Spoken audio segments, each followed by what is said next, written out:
Hello बच्चों, कैसे हैं आप। आज मैं आपको क्लास 10th का एनसीईआरटी चैप्टर नंबर 12 इलेक्ट्रिसिटी पढ़ाने जा रही हूँ। देखिए बच्चों, what is electricity? It is an important source of energy, यानी कि एनर्जी की एक बहुत इंपॉर्टेंट सोर्स है। इलेक्ट्रिसिटी आप जानते ही हम कहाँ कहाँ यूज करते हैं। घर में यूज करते हैं फैन चलाने के लिए, लाइटिंग करने के लिए, एसी चलाने के लिए, सब कुछ काम हमारे जो है घर के वो इलेक्ट्रिसिटी से होते हैं। ऐसी इलेक्ट्रिसिटी इंडस्ट्रीज में यूज की जाती है मशीन्स ऑपरेट करने के लिए, और ट्रांसपोर्ट सेक्टर में भी अगर हम देखें इलेक्ट्रिसिटी बहुत यूजफुल है। इलेक्ट्रिक ट्रेन चलाई जाती हैं इलेक्ट्रिसिटी की हेल्प से। तो हम देख सकते हैं कि इलेक्ट्रिसिटी जो है वो हमारी लाइफ में एक बहुत इंपॉर्टेंट रोल प्ले करती है। आज का हमारा लाइफ जो है वो बिना इलेक्ट्रिसिटी के पॉसिबल ही नहीं है। हमारे सभी काम इलेक्ट्रिसिटी से ही होते हैं। अब हम इस चैप्टर में इलेक्ट्रिसिटी के बारे में सब कुछ पढ़ेंगे। तो इसमें सबसे पहला पॉइंट हम देखते हैं electric charge. What is electric charge? देखिए बच्चों, आपने कभी किया भी होगा ऐसा कि अपने सूखे बालों पर कॉम्ब को रब करके पेपर के पीसीस को देखा होगा करके कि वो अट्रैक्ट हो जाते हैं उसकी तरफ। किया है आप सबने बच्चों ऐसा? आई होप आपने किया है जरूर। ऐसे ही सिल्क क्लॉथ के साथ अगर हम ग्लास की रोड को रब करते हैं या फिर वुलन क्लॉथ के साथ एबोनाइट रोड को रब करते हैं, तो इन सब केसेस में हम देखते हैं कि वो पेपर के पीसीस को अपनी ओर अट्रैक्ट करते हैं। अगर हम ग्लास रोड, एबोनाइट रोड या कॉम्ब को विदाउट रबिंग पेपर के पीसीस के पास ले जाएंगे तो उसको वो अट्रैक्ट नहीं करेंगे, लेकिन रब करने के बाद पेपर पीसीस को वो अट्रैक्ट करते हैं। क्यों?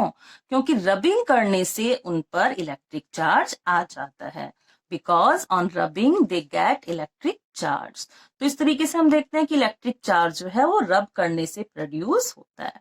अभी हमारा इलेक्ट्रिक चार्ज भी दो तरह का होता है, positive charge and negative charge. जब हमने ग्लास रोड को सिल्क के साथ रब किया तो उस पर पॉजिटिव चार्ज आ गया रोड पर हमारी, और जब एबोनाइट रोड को वूलन क्लॉथ के साथ रब किया तो उस पर नेगेटिव चार्ज आया। तो इस तरीके से हम देखेंगे कि चार्ज टू टाइप्स का है, पॉजिटिव एंड नेगेटिव। अब इन डिफरेंट चार्जेस को, अपोजिट चार्जेस को अगर हम एक दूसरे के पास लाएंगे तो वो अट्रैक्ट हो जाएंगे। यानी कि एक ग्लास रोड और एक एबोनाइट रोड को अगर हम पास लाएंगे तो वो एक दूसरे की ओर अट्रैक्ट हो जाएंगे, क्योंकि एक पर पॉजिटिव चार्ज है, दूसरे पर नेगेटिव चार्ज है, और अपोजिट चार्ज जो होता है वो अट्रैक्ट करता है एक दूसरे को। लेकिन अगर हम सिमिलर चार्ज वाली रोड्स को पास लाएंगे तो वो रिपेल करेंगी, यानी कि एक दूसरे से दूर भागेंगी। तो आप समझ गए होंगे बच्चों, opposite charge attract and similar charge repel. अब देखिए, सभी की कुछ ना कुछ यूनिट होती है। हम कुछ भी मेजर करते हैं उसकी एक यूनिट होती है। जैसे अगर हम लेंथ को मेजर करते हैं तो उसकी ऐसा यूनिट होती है मीटर। उसी तरीके से इलेक्ट्रिक चार्ज की भी एक यूनिट रहेगी। ऐसा यूनिट ऑफ इलेक्ट्रिक चार्ज होगी कूलम्ब, जिसको हम कैपिटल सी से डिनोट करेंगे। ओके बच्चों, अब आपके माइंड में एक बात आ रही होगी कि व्हाट इज कूलम्ब, ये कितना चार्ज है कूलम्ब। आप सब इलेक्ट्रॉन्स के बारे में जानते ही हैं, आपने 9th क्लास में भी बहुत कुछ पढ़ा है इलेक्ट्रॉन्स के बारे में। तो अगर हम 6.25 इंटू 10⁻18 इलेक्ट्रॉन्स को एक साथ लें, यानी कि सभी इलेक्ट्रॉन्स पे चार्ज होता है, अगर हम इतने इलेक्ट्रॉन्स के चार्ज को मिलाएं तो हमारा 1 कूलम्ब चार्ज बनेगा। यानी कि 6.25 10⁻18 इलेक्ट्रॉन्स के चार्ज को मिलाने पर जो चार्ज होगा वो 1 कूलम्ब चार्ज होगा। अब आप सोचेंगे कि एक इलेक्ट्रॉन पे कितना चार्ज होता है? It is 1.6 into 10⁻19 coulomb negative charge.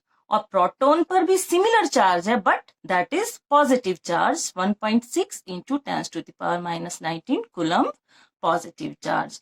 Electron proton दोनों पर सिमिलर चार्ज होता है, बस उसकी पोलैरिटी अलग अलग होती है, इलेक्ट्रॉन्स पर नेगेटिव, प्रोटॉन्स पर positive.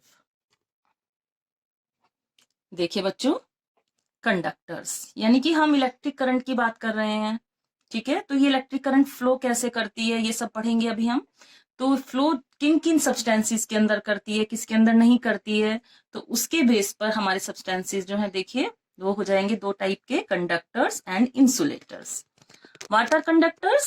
Those substances through which electricity can flow are called as conductors. यानी कि ऐसे substances जिसमें से इलेक्ट्रिसिटी फ्लो कर सकती है वो ही कंडक्टर्स होंगे, जैसे सिल्वर, कॉपर, एल्युमिनियम, आयरन और भी बहुत सारे एग्जांपल्स हैं। मोस्टली हम देखेंगे जो हमारे मेटल्स हैं they are good conductor of electricity. और अगर हम नॉन मेटल्स देखें तो आपने 9th क्लास में पढ़े होंगे, अगर हम नॉन मेटल्स देखते हैं तो नॉन मेटल्स में आप देखेंगे carbon in the form of graphite, graphite की फॉर्म में कार्बन होता है, that is good conductor of electricity.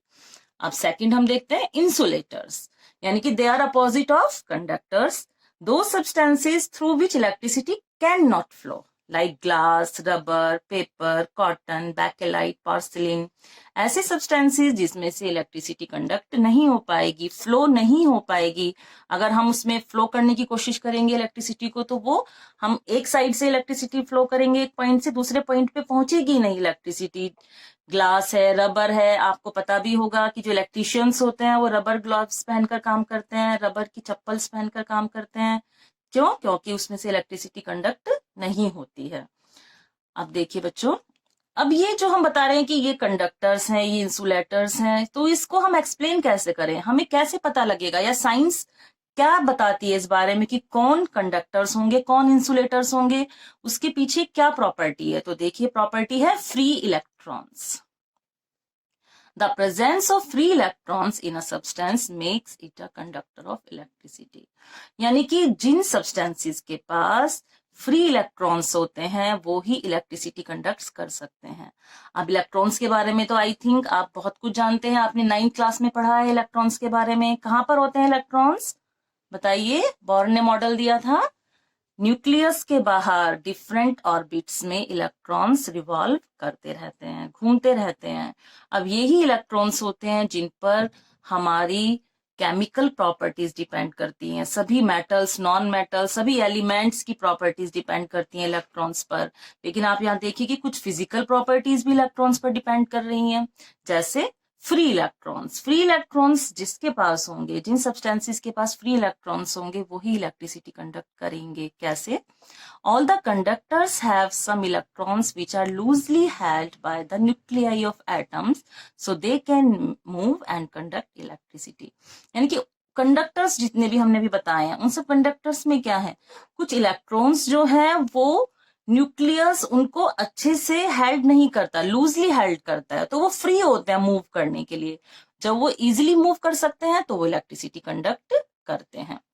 और जो इंसुलेटर्स हैं उसमें अपोजिट हो जाएगा, क्या होगा उसमें, electrons are strongly held by the nuclei of their atoms. यानी कि इंसुलेटर्स के अंदर भी इलेक्ट्रॉन्स तो प्रेजेंट हैं, लेकिन उन एटम्स को न्यूक्लियस ने बहुत स्ट्रांगली हेल्ड किया हुआ है, बहुत स्ट्रांगली उनको पकड़ा हुआ है, वो फ्री नहीं है मूव करने के लिए, इसलिए इंसुलेटर्स में इलेक्ट्रिसिटी कंडक्ट नहीं होती है। तो हमें यहाँ पे रीजन समझ आ गया, कंडक्टर्स और इंसुलेटर्स का डिफरेंस समझ आ गया कि इंसुलेटर में क्यों नहीं हो रही इलेक्ट्रिसिटी कंडक्ट और कंडक्टर्स में क्यों हो रही है, आप समझ गए होंगे बहुत अच्छी तरीके से। अब हम देखते हैं कि जो हमारी इलेक्ट्रिसिटी है that is two types, static electricity and current electricity.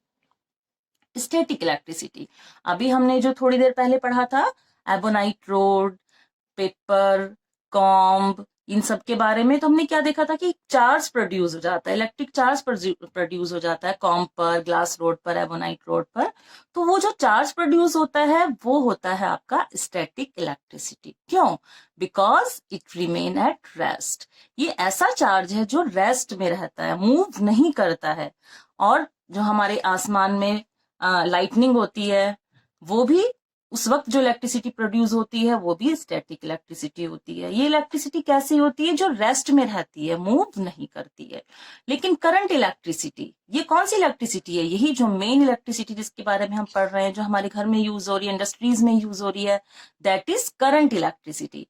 इस इलेक्ट्रिसिटी में चार्ज मोशन में होता है, यानी कि चार्ज मूव करता है, इसीलिए ये इलेक्ट्रिसिटी यूजफुल है और ये काफी लंबे टाइम के लिए होती है। स्टैटिक इलेक्ट्रिसिटी जो होती है वो कम टाइम के लिए प्रोड्यूस होती है, कुछ टाइम बाद वो उसका इफेक्ट खत्म हो जाता है। लेकिन हमारी जो करंट इलेक्ट्रिसिटी है हम देखेंगे ये हमारे बहुत यूजफुल है, बहुत काम आती है। और इस चैप्टर में हमें इलेक्ट्रिसिटी के बारे में ही पढ़ना है। स्टैटिक इलेक्ट्रिसिटी के बारे में हमारे चैप्टर में ज्यादा कुछ नहीं है, बस इतना ही है। हमें मेन जो फोकस करना है वो करंट इलेक्ट्रिसिटी पे करना है, जिसको हम only electric potential work done in moving a unit positive charge from infinity to that point. यानी कि 1 यूनिट पॉजिटिव चार्ज को इन्फिनिटी से उस पॉइंट पर लाने के लिए जितना काम किया जाएगा वो होगा इलेक्ट्रिक पोटेंशियल। अब देखिए potential difference. The potential difference between 2 points in an electric circuit is defined as the amount of work done in moving a unit charge from one point to the other point. यानी कि एक electric circuit में, अब electric circuit क्या होता है अभी हम थोड़ी देर बाद एक्सप्लेन करेंगे, उसको ध्यान से देखना आप। एक इलेक्ट्रिक सर्किट के अंदर 2 पॉइंट्स के बीच में जो पोटेंशियल डिफरेंस होता है, यानी कि वो क्या होता है कि जितना काम किया जाएगा 1 यूनिट पॉजिटिव चार्ज को एक पॉइंट से दूसरे पॉइंट में ले जाने में जितना काम किया जाएगा वो वर्क डन ही पोटेंशियल डिफरेंस होगा। अब पोटेंशियल डिफरेंस को हम किससे डिनोट करेंगे? V से। V is equal to W upon Q. What is W you know? Work done, and Q electric charge. ऐसा यूनिट क्या होगी पोटेंशियल डिफरेंस की? दैट विल बी वोल्ट, जिसको डिनोट किया जाएगा कैपिटल V से। अभी हमारा जो पोटेंशियल डिफरेंस है इसको हम सर्किट के अंदर हमें मेजर करना है कि कितना पोटेंशियल डिफरेंस है, तो उसके लिए एक इंस्ट्रूमेंट का यूज किया जाता है, दैट इज वोल्ट मीटर। और वोल्ट मीटर को पैरेलल में कनेक्ट किया जाएगा। पैरेलल, सीरीज, ये सब भी आगे आपको बताया जाएगा, अच्छे से एक्सप्लेन किया जाएगा। पैरेलल में हम इसको अरेंज करेंगे और हम ये भी बताना चाहेंगे कि जो वोल्ट मीटर होता है उसका रेजिस्टेंस बहुत ज्यादा होता है। रेजिस्टेंस क्या होता है ये भी आपको आगे एक्सप्लेन किया जाएगा। तो ये सब पॉइंट्स आपको आगे क्लियर हो जाएंगे अच्छे से। अभी आप इतना ही समझ लीजिए कि पोटेंशियल डिफरेंस को मेजर करने के लिए वोल्ट मीटर का यूज किया जाता है, इसको पैरेलल में कनेक्ट किया जाता है और इसका रेजिस्टेंस बहुत ज्यादा होता है। अब हम देखते हैं, अभी हमने देखा था SI unit of potential difference volt, that what is 1 volt. 1 volt is the potential difference between 2 points in a current carrying conductor when 1 joule of work is done to move a charge of 1 coulomb from one point to other. यानी कि 1 volt potential difference कब होगा? जब 1 joule work किया जाएगा 1 coulomb charge को move करने के लिए। यानी कि 1 कुलम्ब चार्ज को जब एक पॉइंट से दूसरे पॉइंट पे ले जाएंगे तो ले जाने में जो काम होगा वो कितना काम होगा? 1 जूल। तो उस वक्त हम कहेंगे कि 1 वोल्ट का पोटेंशियल डिफरेंस प्रोड्यूस हुआ है। यानी कि 1 वोल्ट इज इक्वल टू क्या हो जाएगा? 1 joule upon 1 coulomb. 1 V, volt means V, joule को J से डिनोट किया और कुलम्ब को C से, इसलिए हम कह सकते हैं 1 volt is equal to 1 joule coulomb की पावर -1। अब देखते हैं हम, अब ये जो पोटेंशियल डिफरेंस है इसकी वजह से क्या हो रहा है? हमने कहा इलेक्ट्रिसिटी फ्लो होती है, अभी हमने बताया था किस वजह से होती है इलेक्ट्रिसिटी फ्लो? इलेक्ट्रॉन्स की वजह से इलेक्ट्रॉन्स मूव करते हैं। तो ये पोटेंशियल डिफरेंस ही है जिसकी वजह से इलेक्ट्रिक चार्ज या इलेक्ट्रिक करंट वायर में फ्लो करता है। देखिए इसकी क्या बताना चाह रहे हैं, it is the potential difference between the ends of the wire which makes the electric charges या current to flow in the wire. यानी कि एक वायर के जो 2 पॉइंट्स होते हैं उनके बीच में पोटेंशियल डिफरेंस रहता है, इसी वजह से इलेक्ट्रिक करंट फ्लो करता है। अगर दोनों वायर का सेम पोटेंशियल हो तो हम देखेंगे कि कोई करंट फ्लो नहीं करेगी। पोटेंशियल डिफरेंस है पोटेंशियल में, इसी वजह से करंट फ्लो हो पा रहा है। तो करंट फ्लो होने का मेन रीजन क्या हो गया? Potential difference. अब हम देखते हैं इलेक्ट्रिक करंट, यानी कि जो हम बार बार पढ़ रहे हैं करंट, इलेक्ट्रिक करंट, ये क्या है, इसको कैसे डिनोट करेंगे, इसकी क्या वैल्यू है, इसकी क्या यूनिट है। देखिए definition, electric current is expressed by the amount of charge flowing through a particular area in unit time. 1 unit time के अंदर, एक यूनिट टाइम के अंदर जितना चार्ज फ्लो होता है एक पर्टिकुलर एरिया में, वो ही इलेक्ट्रिक करंट होता है। यानी कि हमने कोई एक एरिया लिया है, उसमें हम देखते हैं कि कितना चार्ज फ्लो हुआ इन यूनिट टाइम। एक टाइम फिक्स करके देखेंगे कि इतने टाइम में कितना करंट, कितना चार्ज फ्लो हुआ है, वो हमारा इलेक्ट्रिक करंट कहलाएगा। तो हम कह सकते हैं I is equal to Q upon T, means Q means electric charge, T means time, यानी कि यूनिट टाइम में कितना चार्ज फ्लो हुआ, दैट इज इलेक्ट्रिक करंट। तो इलेक्ट्रिक करंट को हमने किससे डिनोट किया, कैपिटल I से। SI यूनिट क्या होगी इलेक्ट्रिक करंट की, that is ampere and it is denoted by capital A। अब हम ऐसे ही जैसे हमने पोटेंशियल डिफरेंस को मेजर किया था, ऐसे ही हम इलेक्ट्रिक करंट को भी मेजर कर सकते हैं, और उसके लिए हम एक इंस्ट्रूमेंट यूज करते हैं, दैट इज अ मीटर। इसको हम सीरीज में कनेक्ट करेंगे। अभी हमने देखा था कि वोल्ट मीटर को हमने पैरेलल में कनेक्ट किया था, लेकिन एमीटर को हम सीरीज में कनेक्ट करेंगे, और इसका रेजिस्टेंस बहुत लो रहता है, यानी कि जो हमारा इंस्ट्रूमेंट होता है मीटर, इसका लो रेजिस्टेंस होता है। क्यों? क्योंकि रेजिस्टेंस लो होगा तो ये अपने अंदर से पूरी इलेक्ट्रिसिटी को पास करने देगा, जिससे हमारी रीडिंग सही आएगी। देखिए करंट की हमने क्या देखी थी, एसआई यूनिट एम्पियर। अगर हमें काफी छोटी अमाउंट लेनी हो करंट की, तो उसको हम मिली एम्पियर में भी मेजर कर सकते हैं। 1 मिली एम्पियर कितना हो जाएगा, 10⁻³ एम्पियर, 1/1000 एम्पियर। और भी छोटी यूनिट देखनी है तो दैट इज माइक्रो एम्पियर, जिसको डिनोट करेंगे हम इस सिंबल से, दैट इज 10⁻⁻6 एम्पियर। तो इस तरीके से हम देख सकते हैं कि हम इलेक्ट्रिक करंट को एम्पियर में शो करते हैं, और अगर हमें बहुत छोटी यूनिट उसकी यूज करनी है तो मिली और माइक्रो में भी डिनोट कर सकते हैं। अब हम इस एम्पियर की डेफिनेशन देखते हैं कि what is 1 ampere. 1 ampere current कब फ्लो होगी, कब हम कहेंगे कि सर्किट के अंदर 1 एम्पियर करंट जा रही है, when 1 coulomb of charge flows through a conductor in 1 second, 1 ampere electric current flow in it। जब 1 कूलम्ब चार्ज जो है वो फ्लो करे 1 सेकंड में किसी कंडक्टर के अंदर, 1 सेकंड में फ्लो करे, तो उस वक्त जो उसमें करंट फ्लो कर रही है दैट इज 1 एम्पियर। ये 1 एम्पियर क्या हो गया आपका, 1 कूलम्ब अपॉन 1 सेकंड, यानी कि 1 ampere is equal to 1 Q upon 1 S for second. अब देखते हैं हमने भी जो वोल्ट मीटर, एम मीटर बताया था, उनको वो क्या है, उनकी क्या प्रॉपर्टी है। जो एम मीटर है ये हमने बताया, it should have very low resistance so that it may not change the value of current flowing in a circuit. यानी कि एम मीटर का जो रेजिस्टेंस है वो बहुत कम होना चाहिए, जिससे उस क्योंकि उसके अंदर से जितनी भी करंट जाएगी वो पूरी उसको वैसे ही शो कर सके, उसमें कोई चेंज ना दिखाए, चेंज ना हो, इसलिए एम मीटर का जो रेजिस्टेंस होता है वो बहुत कम होता है। वोल्ट मीटर का रेजिस्टेंस इसका अपोजिट है, it should have very high resistance so that it takes a negligible current from the circuit. यानी कि इसका रेजिस्टेंस बहुत ज्यादा हाई होना चाहिए कि इससे क्या होगा कि इसके अंदर से बिल्कुल बहुत कम करंट पास हो सके, बिल्कुल नेजलेबल, बहुत कम करंट पास हो, तो ही अपनी रीडिंग ये सही दिखा पाएगा। वोल्टेज, पोटेंशियल डिफरेंस जो हम पढ़ते आ रहे हैं उसी का दूसरा नाम है वोल्टेज। अब देखिए बच्चों कि हमें एक इलेक्ट्रिक सर्किट के अंदर इलेक्ट्रिक करंट का कॉन्टिन्यूअस फ्लो रखना है, यानी कि उसमें करंट फ्लो होती रहे, बीच में ब्रेक ना हो, तो उसके लिए हम क्या यूज करेंगे। देखिए, the simplest way to maintain a potential difference between the two ends of a conductor so as to get a continuous flow of current is to connect the conductor between the terminals of a cell और a battery. यानी कि हम चाहते हैं कि हमारे circuit के अंदर, हमारे कंडक्टर के अंदर इलेक्ट्रिक करंट फ्लो होती रहे, कॉन्टिन्यूअस फ्लो चलता रहे करंट का, तो उसके लिए हमें कंडक्टर के दोनों एंड्स को एक सेल या फिर एक बैटरी के टर्मिनल से कनेक्ट करना होगा, जिससे उनको पूरी वोल्टेज मिलती रहे, करंट की सप्लाई मिलती रहे और इलेक्ट्रिक करंट फ्लो होती रहे।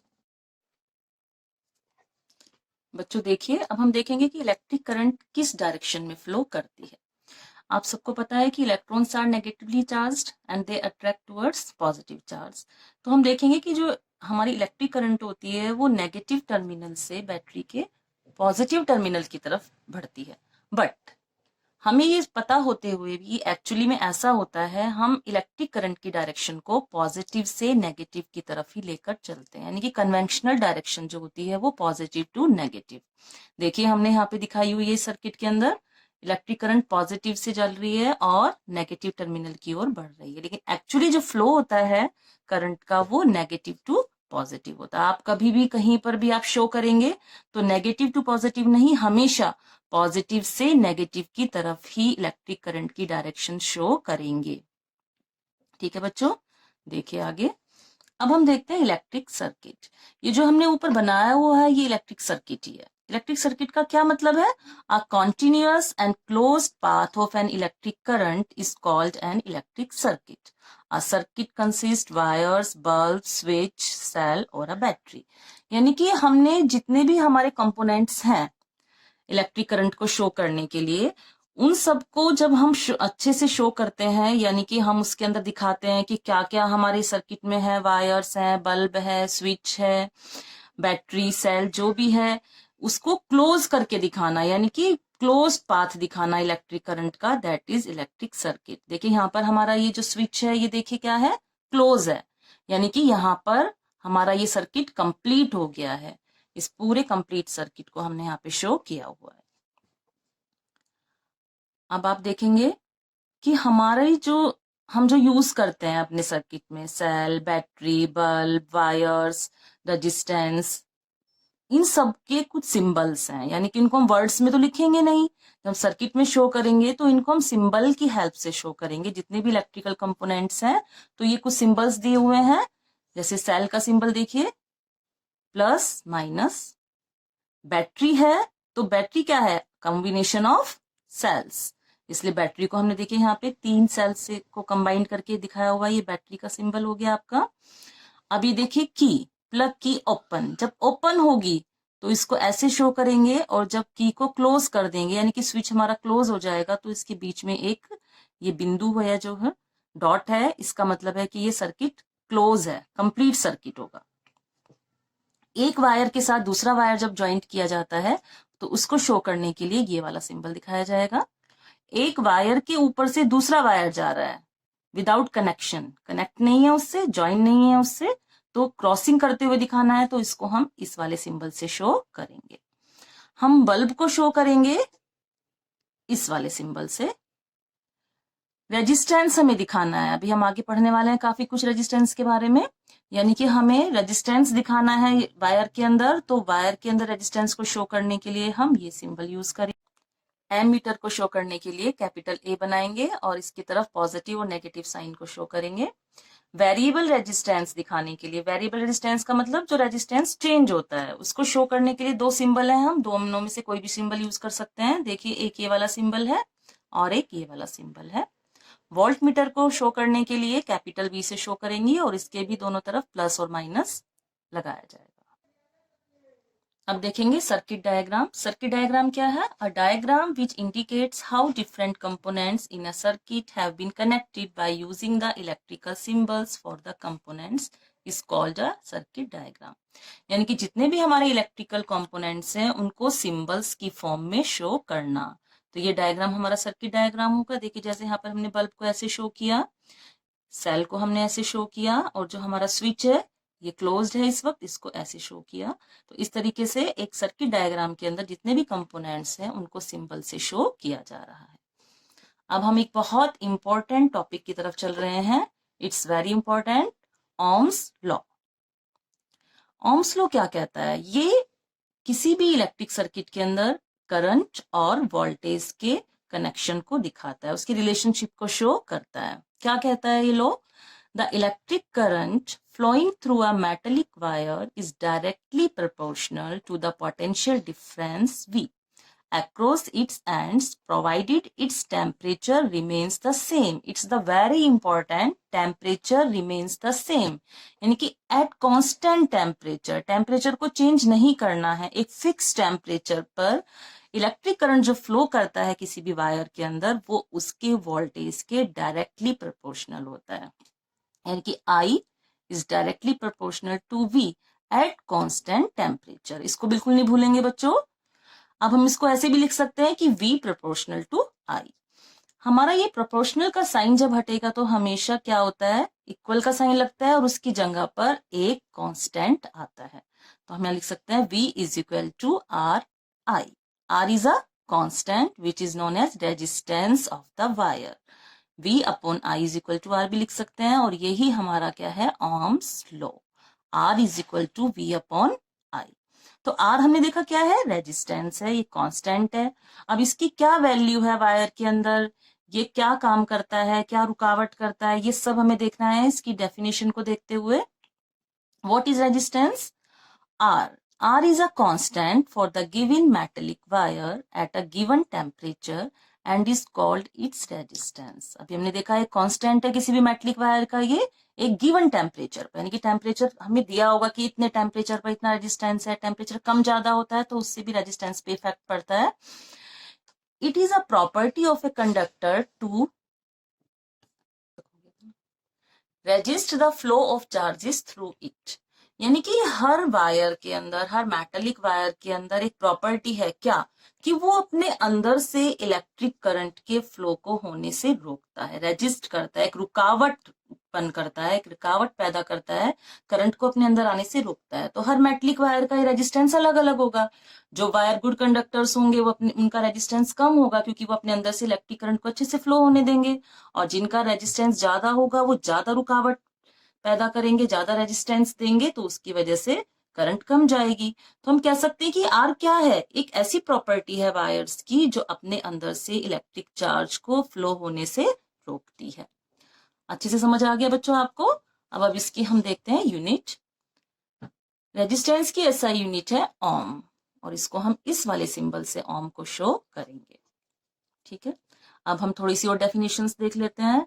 अभी हम करंट के बारे में देख लेते हैं कि हमने देखा कि ओम्स लॉ के अंदर current is directly proportional to potential difference. अभी हमने पहले भी देखा था I is directly proportional to V and it is inversely proportional to resistance. I is inversely proportional to resistance. अब कुछ रिलेशनशिप्स देखेंगे हम ओम्स लॉ के अंदर ही, कि V को चेंज करेंगे तो I पे क्या इफेक्ट पड़ेगा, I को चेंज करेंगे तो R पे क्या इफेक्ट पड़ेगा, ये सारा कुछ देखेंगे। तो सबसे पहले हम देखते हैं पोटेंशियल डिफरेंस को। If the potential difference across the ends of a conductor is doubled, the current flowing through it also get doubled. अभी हमने क्या देखा था कि I प्रोपोर्शनल टू V, यानी कि I V के प्रोपोर्शनल है। I पे कुछ इफेक्ट पड़ेगा तो V पे भी उतना इफेक्ट पड़ेगा क्योंकि डायरेक्टली प्रोपोर्शनल है। तो इसलिए अगर हमने V को यानी कि पोटेंशियल डिफरेंस को डबल कर दिया तो वायर के अंदर इलेक्ट्रिक करंट भी डबल हो जाएगी। जितना ज्यादा पोटेंशियल डिफरेंस होगा उतनी ही ज्यादा करंट फ्लो करेगी। और अगर हम पोटेंशियल डिफरेंस को हाफ कर दें तो करंट भी हाफ हो जाएगी, because they are directly proportional, एक दूसरे के ऊपर डायरेक्टली इफेक्ट कर रहे हैं, डिपेंड कर रहे हैं। अब हम देखते हैं कि आर का क्या इफेक्ट, यानी कि रेजिस्टेंस का क्या इफेक्ट पड़ेगा करंट पे। If the resistance is doubled the current gets halved. Resistance आपने डबल कर दिया। अभी हमने देखा कि रेजिस्टेंस का मतलब क्या है, रुकावट, रेजिस्ट करना। अब हमने रेजिस्टेंस बढ़ा दिया, हमने वायर का रेजिस्टेंस बढ़ा दिया, यानी कि उसके अंदर ज्यादा रुकावट हमने कर दी, तो देखिए करंट तो कम हो ही जाएगी। अगर हम डबल कर देंगे रेजिस्टेंस तो करंट हाफ रह जाएगी, और अगर हम रेजिस्टेंस को हाफ कर देंगे तो करंट डबल हो जाएगी। यानी कि हमने रेजिस्टेंस को कम कर दिया, जितना पहले था उससे हाफ कर दिया, तो करंट जितनी पहले फ्लो कर रही थी अब उससे डबल करंट फ्लो करने लगेगी। अब देखिए इलेक्ट्रिक करंट की स्ट्रेंथ किन किन फैक्टर्स पे डिपेंड करती है। अभी हमने पीछे देखा है तो उसमें हमने देखा कि भाई इलेक्ट्रिक करंट जो है V से भी इफेक्ट हो रही थी और रेजिस्टेंस R से भी इफेक्ट हो रहा था उसके ऊपर। तो यही दो फैक्टर्स हैं जिस पर इलेक्ट्रिक करंट की स्ट्रेंथ डिपेंड करती है। पहला है potential difference across the ends of the conductor and resistance of the conductor. इन दोनों पर ही आपकी इलेक्ट्रिक करंट डिपेंड करेगी कि कितना करंट फ्लो करेगा सर्किट में, वो इस पर डिपेंड करेगा। अब हम देखते हैं रेजिस्टेंस को, कि रेजिस्टेंस एक कंडक्टर का किन किन फैक्टर्स पर डिपेंड करता है। 4 फैक्टर्स हैं जिन पर रेजिस्टेंस डिपेंड करेगा। पहला है length, second thickness, third material and fourth temperature. अगर कोई लॉन्ग वायर होगा, यानी कि हमने कोई वायर ले लिया, सपोज करो कॉपर वायर ले लिया, और वो लंबा है, कॉपर वायर लॉन्ग है, तो उसके अंदर ज्यादा रेजिस्टेंस प्रोड्यूस होगा।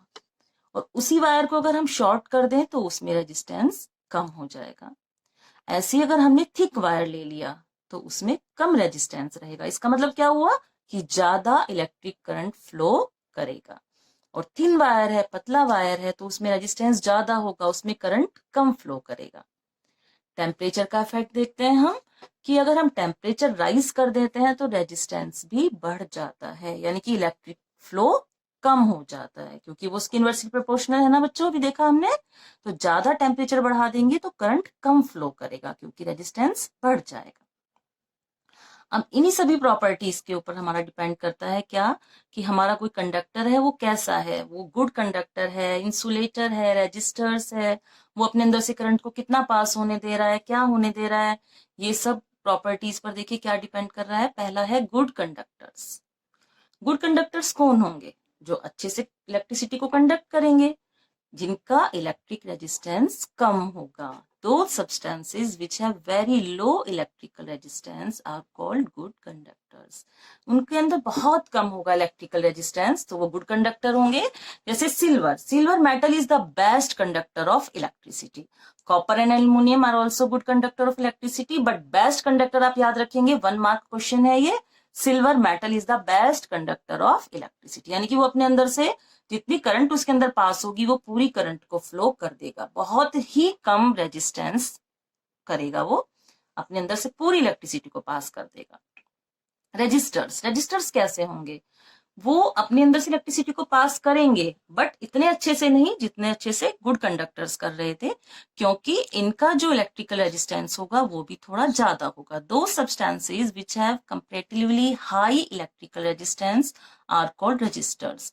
यानी कि गुड कंडक्टर्स में तो बहुत कम था रेजिस्टेंस, इनमें भी अच्छा हाई इलेक्ट्रिकल रेजिस्टेंस होगा, तो ये करंट तो पास करेंगे लेकिन पूरी करंट को पास नहीं कर पाएंगे।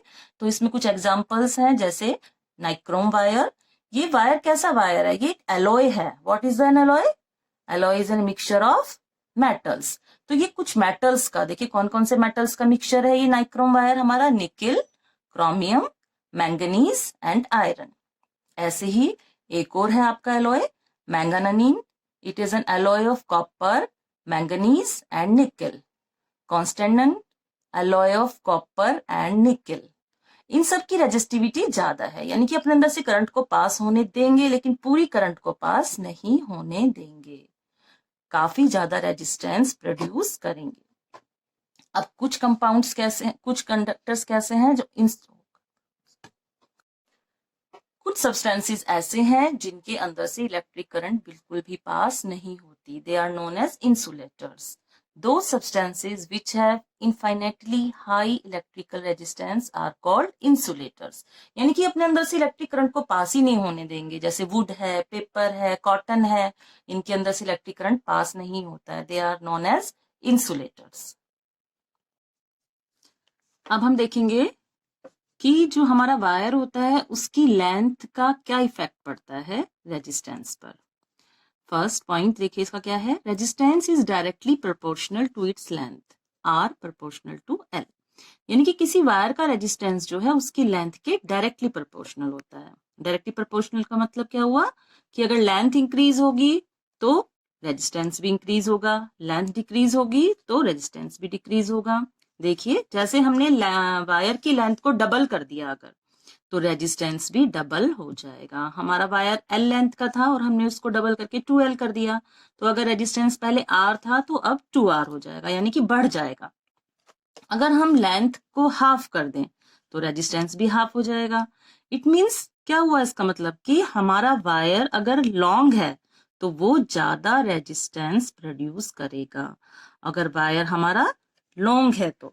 और अगर छोटा वायर है उसकी लेंथ कम है तो वो कम रेजिस्टेंस देगा, यानी कि उसमें अच्छे से इलेक्ट्रिसिटी पास हो जाएगी।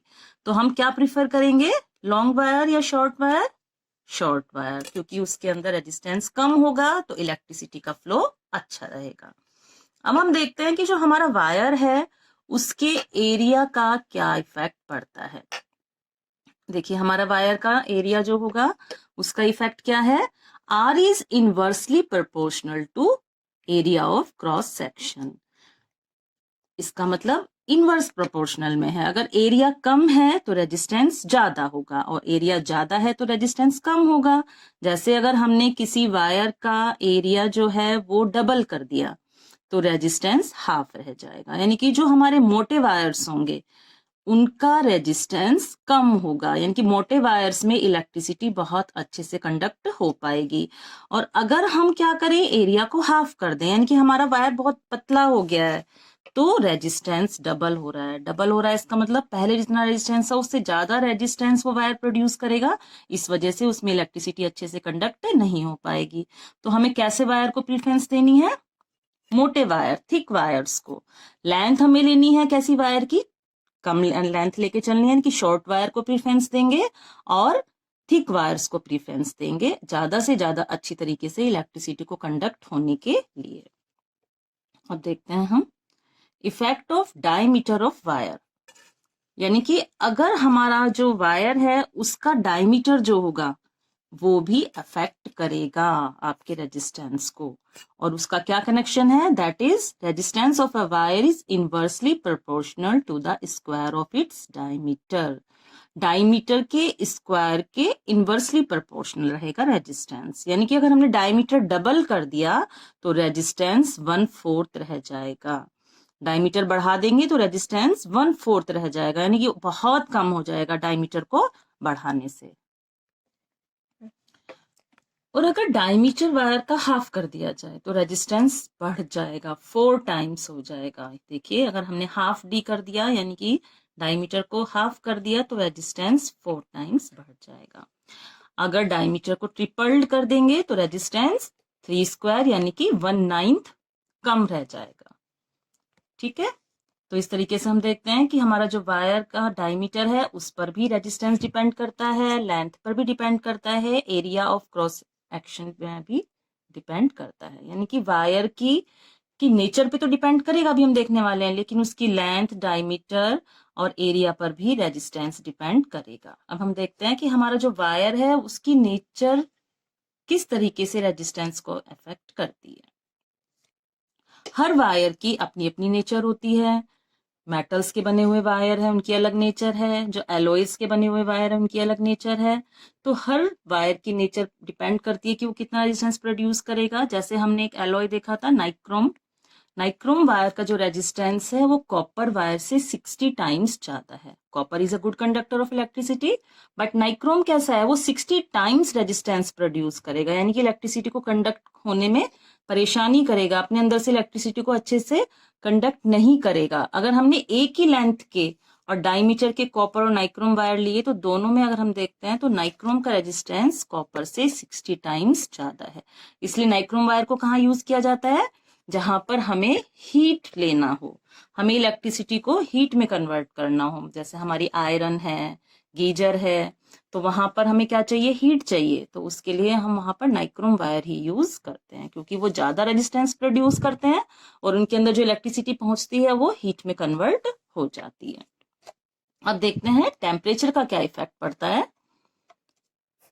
हमारी जो प्योर मेटल्स हैं उनको अगर हम देखें तो उनका रेजिस्टेंस टेम्परेचर बढ़ने पर इंक्रीज होता है और टेम्परेचर को डिक्रीज करने पर डिक्रीज हो जाता है, यानी कि टेम्परेचर के डायरेक्टली प्रोपोर्शन में है। ठीक है, लेकिन अगर हम देखें एलॉयज, तो एलॉयज का रेजिस्टेंस टेम्परेचर से अनअफेक्टेड रहता है। जैसे अभी हमने देखे थे तीनों एलॉयज, इनके रेजिस्टेंस पे कोई इफेक्ट नहीं पड़ेगा टेम्परेचर का। टेम्परेचर कम करें या ज्यादा करें उनका रेजिस्टेंस सेम ही रहेगा।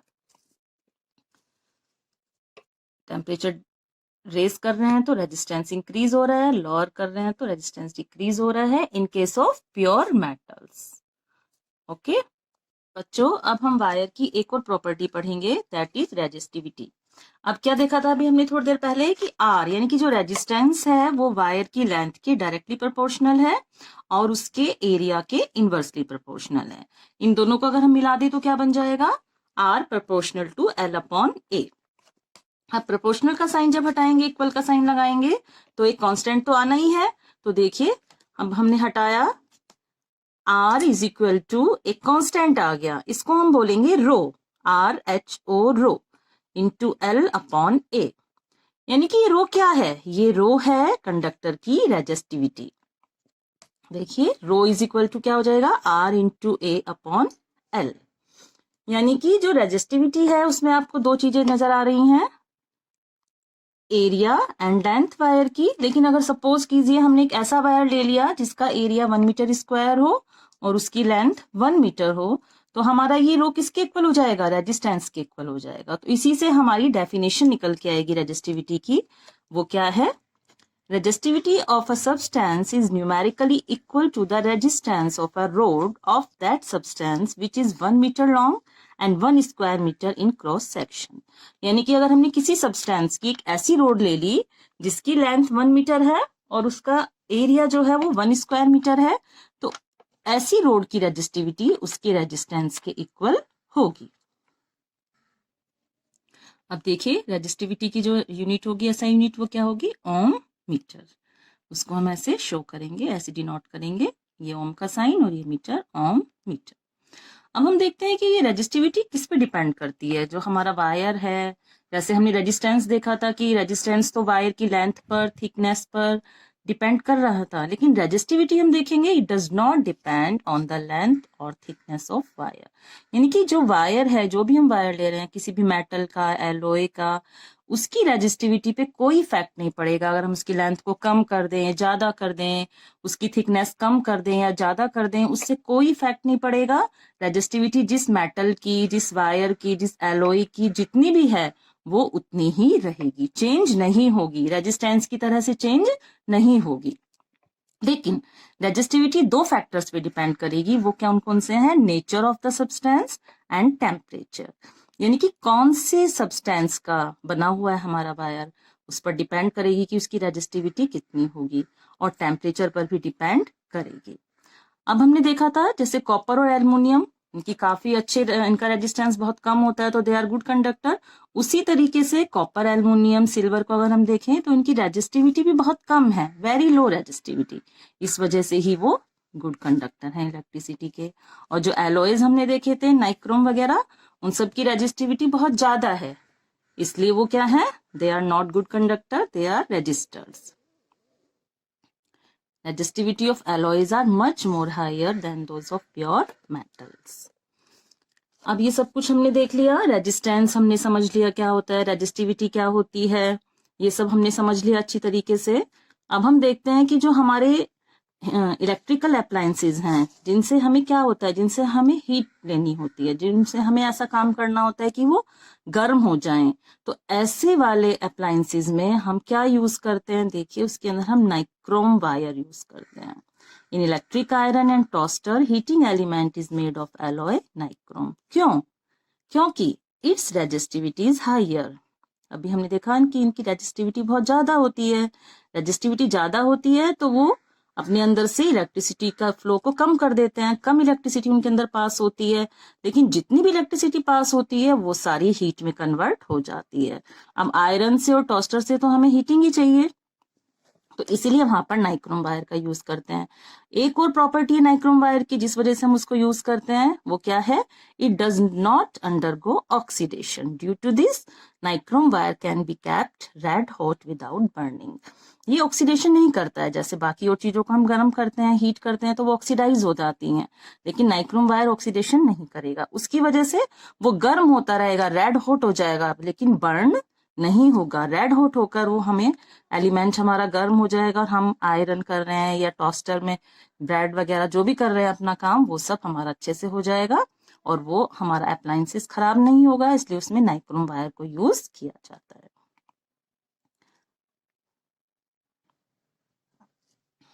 चलिए बच्चों, अब हम एक और देखते हैं, क्या? Combination of resistance. It's very important. आपके एग्जाम के व्यू से अगर हम देखें तो रेजिस्टेंस का जो कॉम्बिनेशन है, क्योंकि न्यूमेरिकल्स भी आएंगे इस पे बेस्ड, बहुत न्यूमेरिकल्स आते हैं, तो ये बहुत इंपॉर्टेंट टॉपिक है, इसको बहुत ध्यान से देखना है आपको। कि अगर हम रेजिस्टेंस को कंबाइन कर दें, जैसे हमारे रेजिस्टेंस अलग अलग वैल्यू वाले रेजिस्टेंस हैं, एक वायर है उसका रेजिस्टेंस कुछ और है, उसका दूसरा वायर कनेक्ट कर दिया उसका कुछ और रेजिस्टेंस है, उनको जब हमने कंबाइन कर दिया तो हमारा जो इफेक्ट करेगा रेजिस्टेंस, जो टोटल इफेक्ट है वो रेजिस्टेंस होगा, वो कितना होगा, तो वो डिपेंड हमारा ऐसे करता है कि हमने उनको कंबाइन किस तरीके से किया है। तो हम दो तरीके से रेजिस्टेंस को कंबाइन कर सकते हैं, इन सीरीज, इन पैरेलल। यानी कि हम सीरीज में भी कंबाइन कर सकते हैं और पैरेलल में भी। तो हम दोनों तरीके से देखेंगे, कंबाइन करेंगे तो क्या इफेक्ट पड़ेगा रेजिस्टेंस पर, उसको हम कैसे कैलकुलेट करेंगे, ये सब कुछ हम देखते हैं। तो पहला हम देखते हैं सीरीज में। अगर हमने रेजिस्टेंसेस को सीरीज में कंबाइन किया, देखिए इस तरीके से जो हम शो करते हैं, ये हमारा सीरीज कॉम्बिनेशन है। एक रेजिस्टेंस हमने R1 ले लिया और दूसरा R2, इनको जब हमने साइड बाय साइड आपस में कंबाइन किया तो दैट इज सीरीज। अब जो हमारा R1 है, यानी कि जो हमारा एक रेजिस्टेंस है R1 वाला, उसका जो पोटेंशियल डिफरेंस होगा वो होगा V1, और जो R2 रेजिस्टेंस लिया है उसका पोटेंशियल डिफरेंस होगा V2। यहाँ पर हमने एक सेल जोड़ दिया है जिसका पोटेंशियल डिफरेंस है V, और एक अमीटर लगा दिया है। अब देखिए बच्चों, अब किस तरीके से हमारा कॉम्बिनेशन होता है, तो जो रिजल्टेंट रेजिस्टेंस निकलेगा वो क्या होगा। देखिए हम क्या देखते हैं कि अगर हम अगर हम 2, 3, 4 इन रेजिस्टेंसेस को आपस में कंबाइन करते हैं तो हमारा जो टोटल रेजिस्टेंस होगा वो कितना होगा। देखिए, the combined resistance of any number of resistances connected in series is equal to the sum of the individual resistances.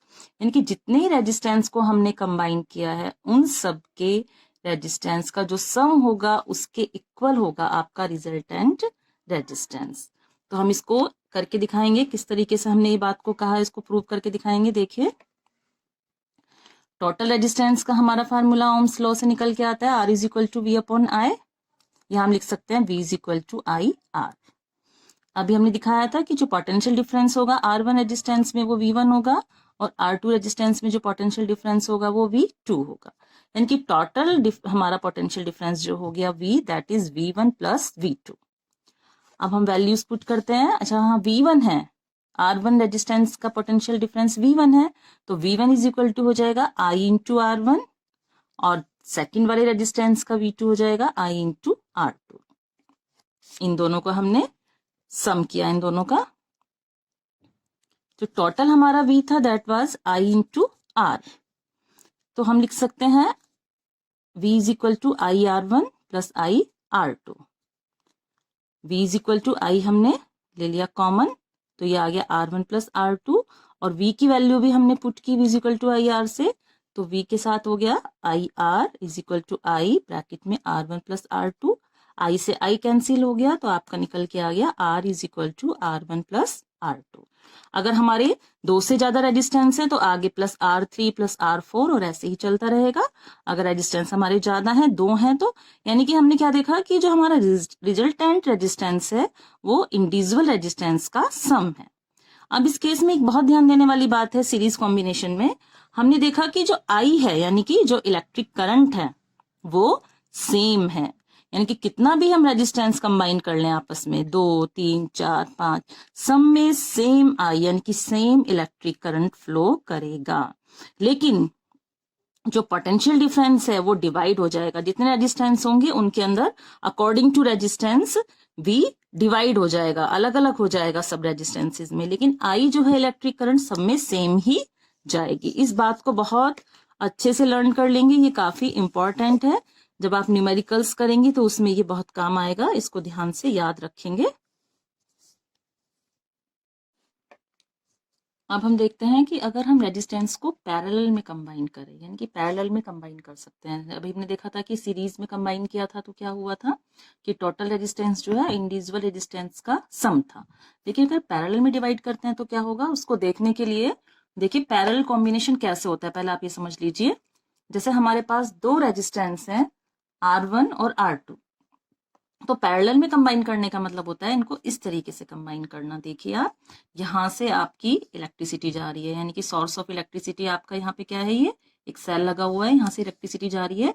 तो आप देखेंगे कि इलेक्ट्रिसिटी दोनों रेजिस्टेंस में जाएगी, R1 में भी और R2 में भी। इस केस में क्या होगा कि इलेक्ट्रिसिटी जब जाएगी तो ये डिवाइड हो जाएगी, यानी कि R1 में अकॉर्डिंग टू R1 जाएगी जितना रेजिस्टेंस होगा इस वायर का, और इस वायर का जितना रेजिस्टेंस होगा उसी के अकॉर्डिंग I2 यहाँ पर पहुंच जाएगी। हमने एक वोल्ट मीटर को भी कंबाइन किया हुआ है। यहाँ पर हमने पढ़ा था पहले कि वोल्ट मीटर को भी पैरेलल में ही कंबाइन करते हैं। देखिए पैरेलल में ही हमने इसको ज्वाइन किया है यहाँ पे। अब हम देखते हैं, अब हम इसको देखेंगे कि जो रिजल्टेंट आपका रेजिस्टेंस होगा पैरेलल कॉम्बिनेशन में, वो क्या होगा उसको निकालने के लिए सबसे पहले हम ओम्स लॉ की तरफ चलेंगे। ओम्स लॉ क्या कहता है हमारा, I is equal to V upon R। इसको हमने इक्वेशन नंबर 1 बनाया है। अभी मैंने आपको बताया था कि R1 रेजिस्टेंस में जो इलेक्ट्रिक करंट जाएगा उसको हम बोलेंगे I1। तो I1 हमारा कितना होगा, V अपॉन R1। इस केस में V सेम रहेगा, यानी कि V डिवाइड नहीं होगा R1 और R2 में, इसलिए V को हम V ही लिखेंगे। यहाँ पर पोटेंशियल डिफरेंस को V से ही डिनोट करेंगे। R2 रेजिस्टेंस जो है उसमें जो करंट जाएगी उसको I2 बोलेंगे। I2 is equal to V upon R2। इसको हमने इक्वेशन नंबर 3 बना दिया। तो इस तरीके से हमारी इक्वेशन नंबर 1, 2 एंड 3। अभी हमने बताया था कि जो I टोटल जो करंट होगी वो R1 और R2 में जाके डिवाइड हो जाएगी, तो टोटल I जो हमारी होगी वो होगी I1 प्लस I2। इसको इक्वेशन नंबर 4 बनाया है। अब हम इस इक्वेशन नंबर 4 में इक्वेशन नंबर 1, 2 और 3 से I1 और I2 इन सब की वैल्यूज पुट करेंगे। I क्या है हमारा, V अपॉन R। I1 है V अपॉन R1। I2 है V अपॉन R2। ठीक है, अब यहाँ पे हमने V कॉमन ले लिया तो आपका क्या बचा, 1 upon R1 plus 1 upon R2। V से V कैंसिल हो जाएगा। 1 upon R is equal to 1 upon R1 plus 1 upon R2। अगर हमारे यहाँ 2 से ज्यादा रेजिस्टेंस होते तो plus 1 upon R3 plus 1 upon R4 and so on ऐसे चलता रहता। तो हमने पैरेलल कॉम्बिनेशन में देखा क्या हुआ कि जो हमारा रिजल्टेंट रेजिस्टेंस होगा वो जितने भी हमने रेजिस्टेंस प्लस किए हैं उनके सम से कम ही रहेगा। कि अगर हमने सपोज कीजिए दोनों रेजिस्टेंस 1 ओम के लिए सीरीज कॉम्बिनेशन में, तो वहां पर रिजल्टेंट कितना हो जाएगा आपका 1 प्लस 1 यानी कि 2 ओम। लेकिन इस केस में अगर हमने दोनों रेजिस्टेंस 1 के लिए तो वो 2 नहीं होगा, उससे कम रह जाएगा, 2 से कम रहेगा रिजल्टेंट रेजिस्टेंस। बस इसमें पैरेलल और सीरीज में 2 बातें जो ध्यान रखनी है वो किसके बारे में है, V और I के बारे में। जैसे सीरीज में हमने देखा था ऐसे पैरेलल में देखते हैं।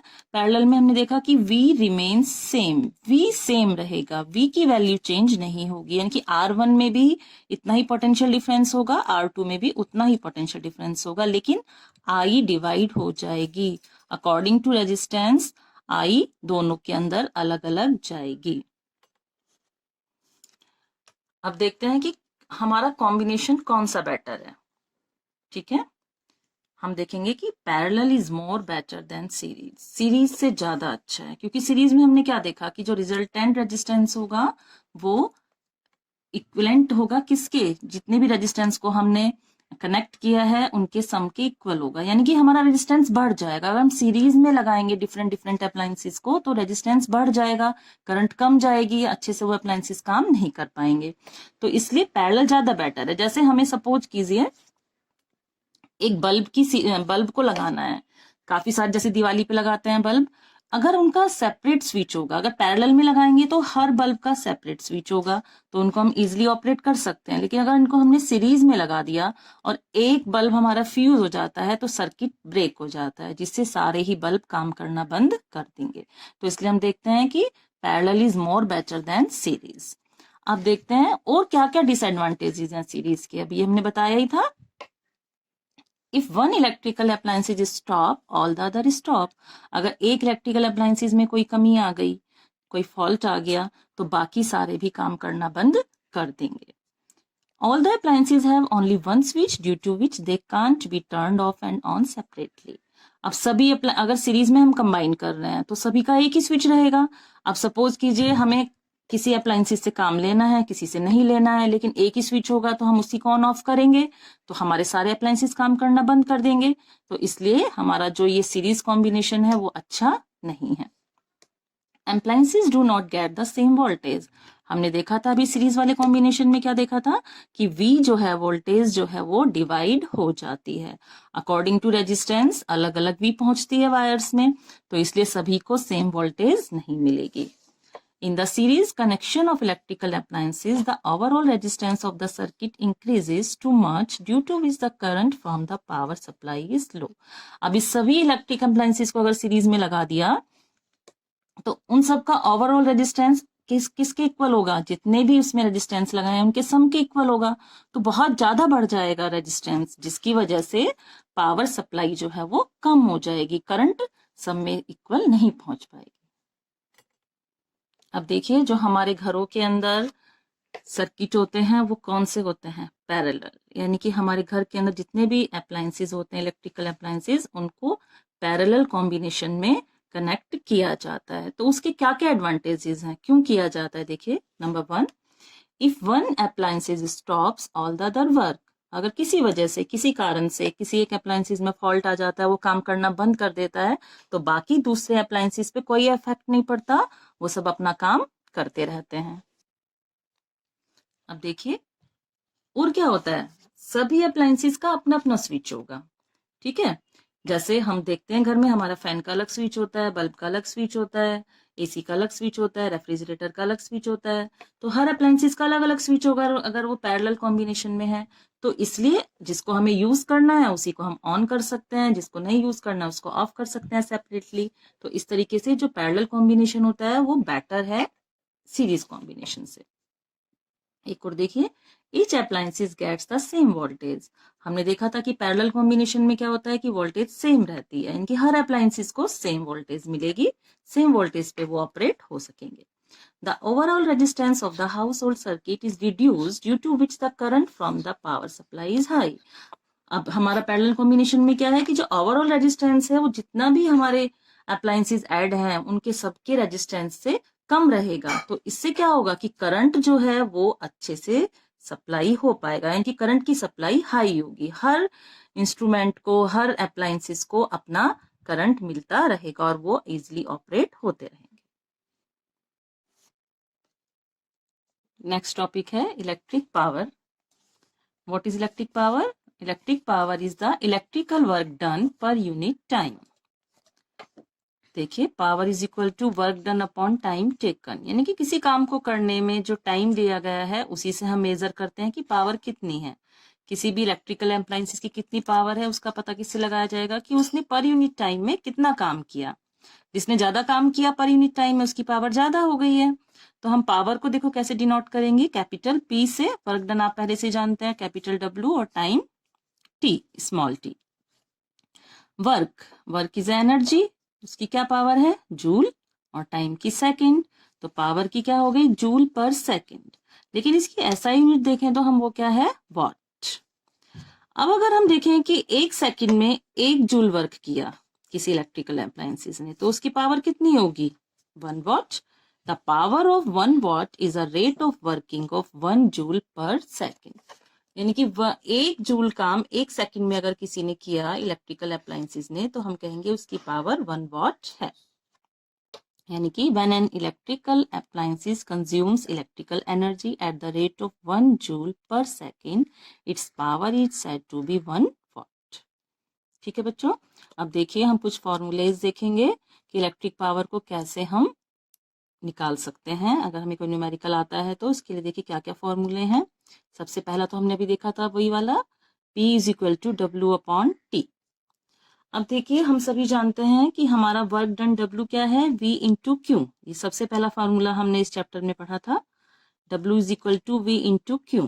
तो इस तरीके से हमने देखा W is equal to V into Q, यानी कि वर्क डन हमारा क्या था, वोल्टेज इंटू इलेक्ट्रिक चार्ज, और इलेक्ट्रिक चार्ज किसके इक्वल था, I इंटू टी, यानी कि इलेक्ट्रिक करंट इंटू टाइम। अब इस तरीके से हम W के अंदर V इंटू क्यू और Q के अंदर आई टी की वैल्यू पुट करते हैं, तो हमारा आ जाता है W is equal to V into I into T.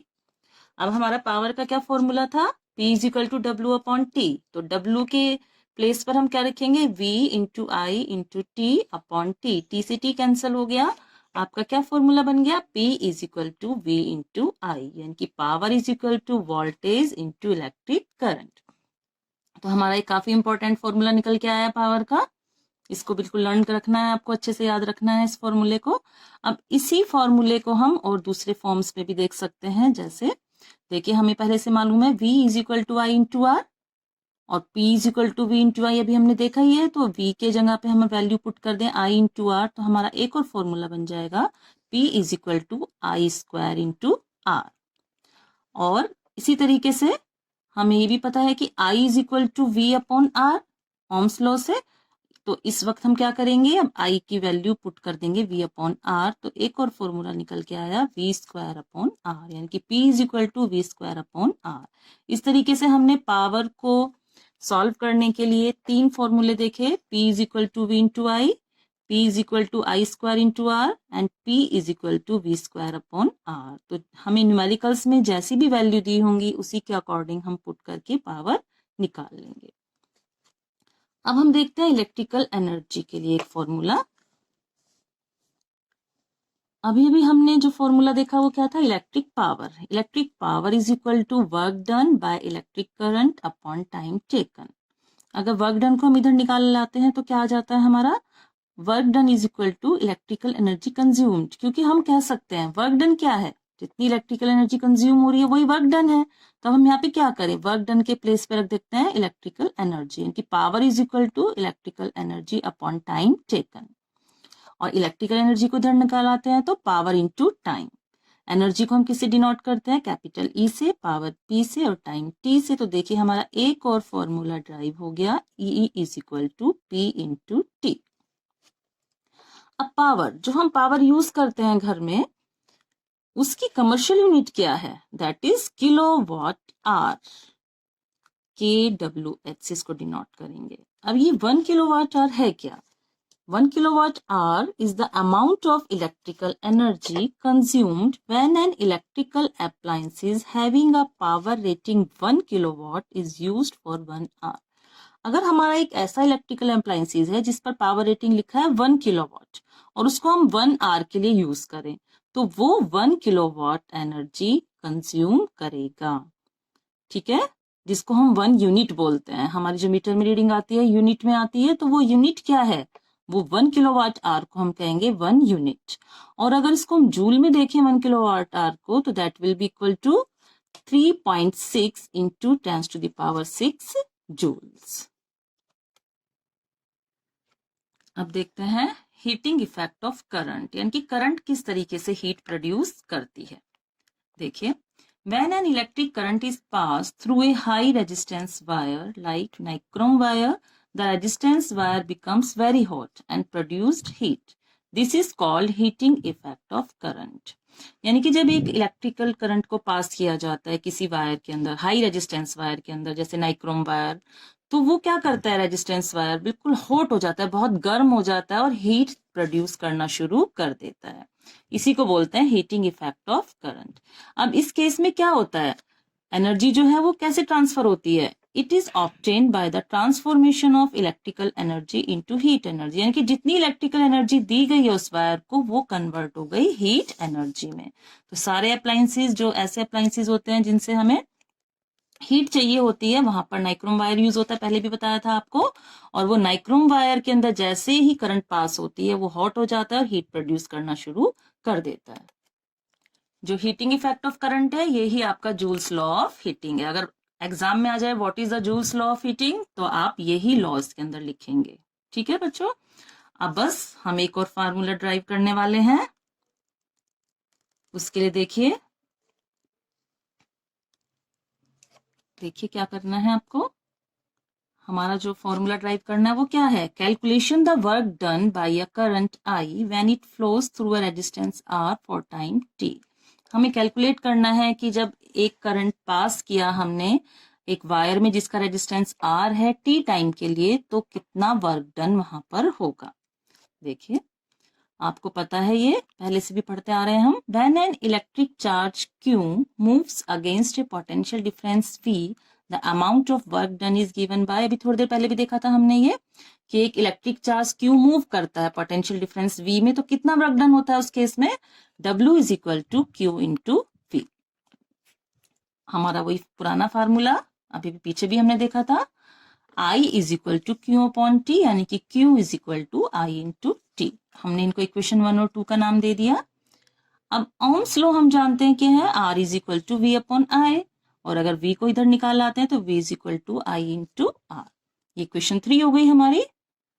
अब हमें क्या करना है, इक्वेशन 2 से Q की वैल्यू और इक्वेशन 3 से V की वैल्यू को इक्वेशन 1 में पुट करना है। तो पुट करने पर क्या आएगा आपका, W is equal to I into T into I into R।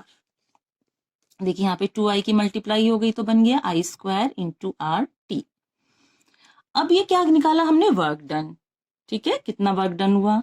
और जो अभी हमने पहले बताया था हीटिंग इफेक्ट ऑफ करंट में जो वर्क डन है वो क्या है, इक्वल टू हीट प्रोड्यूस्ड। तो हम कह सकते हैं जितना काम यहाँ पर हुआ वो हीट एनर्जी प्रोड्यूस करने में लग गया, वो काम हो गया। तो इसलिए हम इसको W की जगह पे क्या लिख सकते हैं, हीट प्रोड्यूस्ड। और हीट को हम शो करते हैं कैपिटल H से, तो हम कह सकते हैं हीट प्रोड्यूस यानी कि H is equal to I² into RT। और इसकी क्या रहेगी यूनिट, जूल्स, क्योंकि वर्क डन की यूनिट जूल्स है, तो हीट प्रोड्यूस की यूनिट भी जूल्स। तो देखिए हमारा हीट प्रोड्यूस का फार्मूला क्या आया था अभी, I² इंटू RT। तो हम देखते हैं कि जो हीट प्रोड्यूस है that is directly proportional to I², R and T। तीनों को देखते हैं। पहले देखिए H यानी कि heat produce is directly proportional to I² यानी कि इलेक्ट्रिक करंट का स्क्वायर। अगर हमने डबल कर दिया करंट को, क्योंकि स्क्वायर में है, तो हमारी हीट प्रोड्यूस कितनी हो जाएगी, 4 टाइम्स। ठीक है, ऐसे ही heat produce is directly proportional to R. अगर रेजिस्टेंस को डबल करेंगे तो हीट प्रोड्यूस भी डबल हो जाएगी। And heat produce is also directly proportional to time T। अगर आपने टाइम डबल कर दिया तो हीट प्रोड्यूस भी डबल हो जाएगी। ज्यादा टाइम के लिए अगर हम इलेक्ट्रिक करंट को फ्लो करेंगे तो हमारी हीट ज्यादा प्रोड्यूस होगी। ठीक है ना। इसी तरीके से हमने देखा कि जो हमारी हीट प्रोड्यूस है वो I², R और T तीनों के डायरेक्टली प्रोपोर्शनल है। अब देखते हैं हम कि हमारी जो ये हीट एनर्जी में हमने कहा कि हमारे जो अप्लायंसेस हैं जो इलेक्ट्रिसिटी पे रन करते हैं, इलेक्ट्रिसिटी से चलते हैं, वो क्या कर रहे हैं, वो इलेक्ट्रिकल एनर्जी को हीट एनर्जी में प्रोड्यूस कर रहे हैं। तो ये हम ये नहीं कह सकते कि पूरी की पूरी इलेक्ट्रिकल एनर्जी को हीट एनर्जी में प्रोड्यूस कर देंगे। कुछ एनर्जी जो है वो वेस्ट भी हो जाएगी, लेकिन मेन काम क्या है, उसको हीट एनर्जी में प्रोड्यूस करना उन अप्लायंसेस का, तो वो हीट एनर्जी में प्रोड्यूस कर देंगे। बाकी थोड़ी सी एनर्जी इधर उधर वेस्ट हो जाएगी। ठीक है बच्चों, अभी आपका इलेक्ट्रिसिटी चैप्टर के सारे नोट्स मैंने आपको अच्छे से समझा दिए हैं। इनको बहुत ध्यान से देखें, आप पूरे चैप्टर को बहुत ध्यान से देखेंगे, सारे नोट्स को अच्छे से समझेंगे। कहीं पर भी कुछ भी प्रॉब्लम हो आपको तो आप पूछ सकते हैं कमेंट करके। बच्चों देखिए इसके साथ साथ मैं आपको फॉर्मूलेज की भी एक अलग से शीट बना कर दूंगी, अपलोड करूंगी उसको। और जो सीरीज और पैरेलल के कॉम्बिनेशन के फॉर्मूलेज हैं उनकी भी एक अलग से आपको वीडियो मिलेगी देखने के लिए, उसको आप जरूर देखें। साथ साथ इस चैप्टर के सारे न्यूमेरिकल्स की एक वीडियो मैं बनाने जा रही हूँ, वो भी आप जरूर देखेंगे। आपको कहीं भी कुछ भी प्रॉब्लम है तो आप कमेंट करके पूछ सकते हैं। इस चैप्टर को बहुत ध्यान से पढ़ेंगे, it's very important for your exams. Board exam के लिए बहुत इंपॉर्टेंट चैप्टर है, इसमें से काफी कुछ क्वेश्चंस पूछे जाते हैं, तो आप इसको ध्यान से देखें, अच्छे से पढ़ें। Best of luck.